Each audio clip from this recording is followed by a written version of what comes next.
Hello, everyone. Since courtesy of haters, we had to do math yesterday. We are catching up on 2 days worth of news for the war in Ukraine.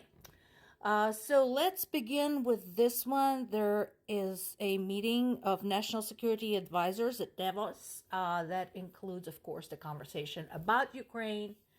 And as part of that meeting, there is the discussion of the 10-step plan for peace.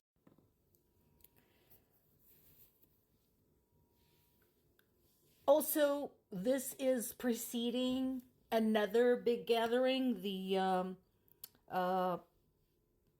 World Economic Forum next week, which also will include conversations about Ukraine because, as we talked about this before, Ukrainian war has global implications when it comes to politics and economy, particularly right now, the world food supply, especially for third world nations.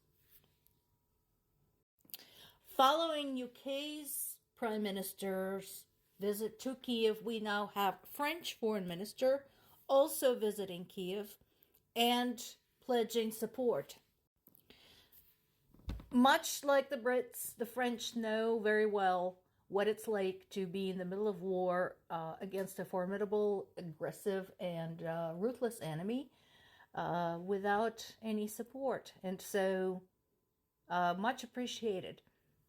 This is something I discussed with my dad yesterday when we were talking about what's going to happen to the aid, because my parents actually ask me regularly the questions about why wouldn't America help Ukraine? And I have to explain to them that our president wants to help, but our Congress is the bottleneck, particularly the House Republicans who are refusing to do this in a reasonable fashion. And so I told them honestly, it's like, considering our process, I cannot tell you whether any help from the US will be forthcoming anytime soon.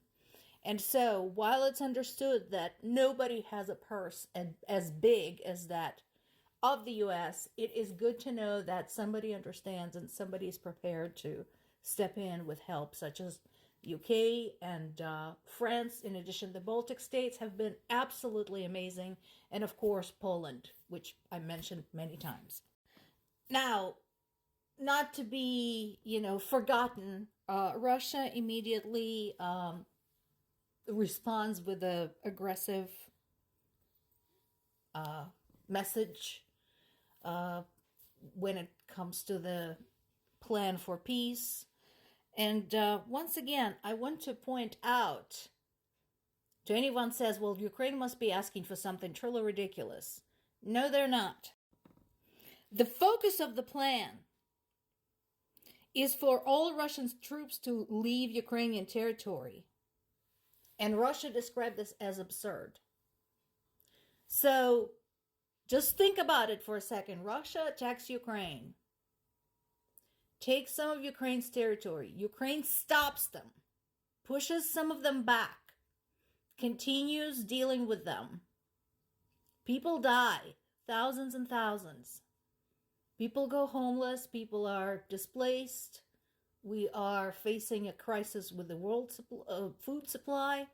And all Ukraine wants is for Russia to just leave. And Russians who started this war are saying, oh, that's ridiculous. We're staying. Now, as Ukrainian delegation correctly pointed out, it's going to be pretty much impossible to complete the peace process without China. China has its hand in lots of different pies, and due to its relationship with Russia, China's relationship with Ukraine hasn't been great. My concern there, again, is Vladimir Zelensky's inexperience as a politician and his propensity for rash decisions and thoughtless statements. So I'm sort of hoping he has good advisors, because political relationship with China is way above his head when we are talking about political and diplomatic complexity. So I'm hoping he's getting good advice, and I'm hoping he's listening. As always, I want to bring at least a couple of focal stories to this. If you recall, International Olympics Committee allowed Russian athletes to compete in the upcoming Paris Olympics, albeit they say under the neutral flag. Well, guess what? There's going to be over 400 Ukrainian athletes who will not be competed because they died. They were killed fighting for their country in this senseless, horrible war.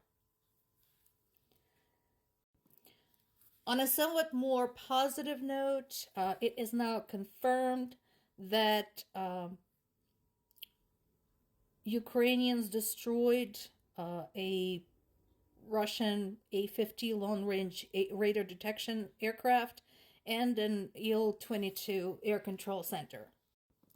There is a video on Ukraine's website Censor, including the English version of the website, where you can see how the operation took place.